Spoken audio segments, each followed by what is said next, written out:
ಹಿಂದಿನ ಗಂಡ ಯಾರ ಜೊತೆ ಲೈಂಗಿಕವಾಗಿ ಸಂಬಂಧ ಇಟ್ಕೊಂಡ್ರೆ ಅದನ್ನ consider as A adultery.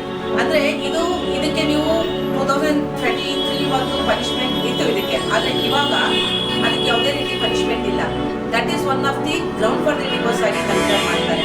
So ಯಾರೇ ಆಗಲಿ, ನಿಮ್ಮ ಸ್ಪೌಸ್ ಯಾರೇ ಆಗಲಿ, ಅವರು ಚರಿತ್ರಹೀನರು ಅಂತ ಹೇಳ್ಬೋದು ಕನ್ನಡದಲ್ಲಿ ಸ್ಪಷ್ಟವಾಗಿ. ಆ ಥರ ನಿಮ್ಗೆ ಅನ್ಸಿದ್ರೆ you can go for the divorce. So next provision ಏನಿದೆ, ನೆಕ್ಸ್ಟ್ ಗ್ರೌಂಡ್ಸ್ ಏನಿದೆ ಅಂತ ಮುಂದಿನ ವಿಡಿಯೋದಲ್ಲಿ ನಾನು ಹೇಳ್ತೀನಿ.